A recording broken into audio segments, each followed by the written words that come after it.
Deixa eu dar mais um dado aqui sobre o Oded para vocês. Em 2013, ele foi assessor especial do presidente Lula. Na época, articulou junto com o ministro da Segurança Alimentar e Combate à Fome, José Graziano e Frei Beto, o programa Fome Zero. Com base também nessa informação sobre a sua trajetória, a sua biografia, o Brasil talvez seja um caso único no mundo que ele combateu a desigualdade com muito sucesso, né?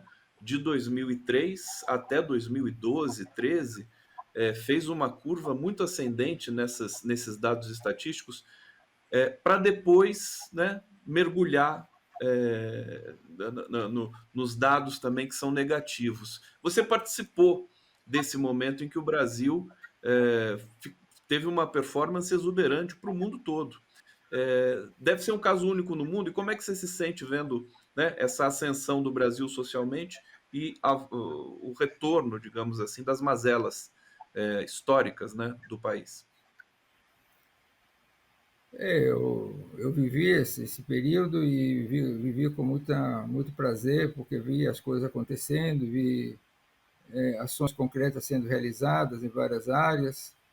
É, foi, foi um período, né, de muita esperança, e exatamente indo na direção certa, né, embora ainda, como falei anteriormente, faltassem mudanças estruturais, a pobreza se reduziu, a desigualdade se reduziu, a fome se reduziu, quer dizer, houve uma trajetória ascendente muito importante e a sociedade toda estava se engajando, né? Porque houve uma sinalização muito positiva do governo, da direção que o país deveria tomar. E do lado empresarial também houve muita resposta, a gente realizou vários projetos, várias ações, porque, ao contrário de países muito mais pobres, por exemplo, alguns países africanos, o Brasil é um país muito rico. Tem países onde a mudança social é muito mais penosa, porque são países muito pobres, mas o Brasil é um país rico. Só que a riqueza está muito concentrada.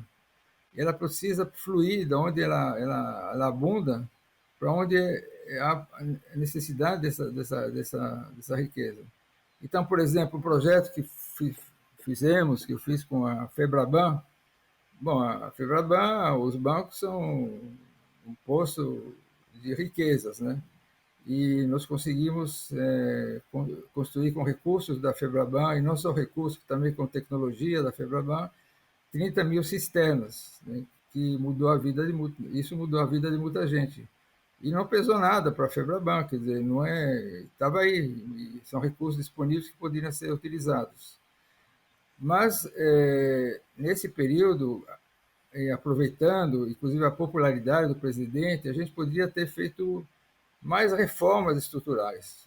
Duas reformas que eu citaria, que é a reforma fiscal e tributária, que estava pronta para ser feita e acabou não sendo feita, e a reforma política, né?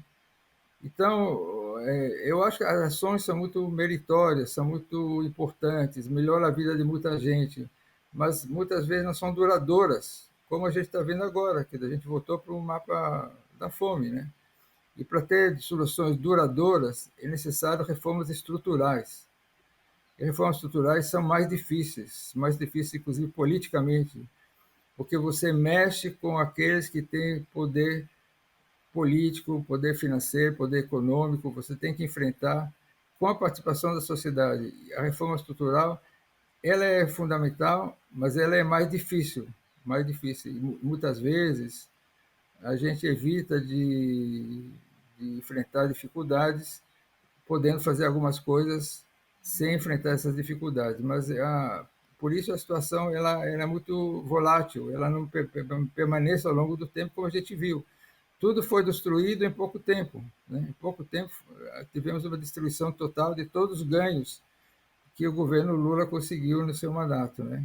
Então a minha esperança, eu volto a falar, são de reformas estruturais, reformas que estruturam o país de uma outra forma e que apontam uma direção de um caminho de desigualdade decrescente ao longo do tempo, né?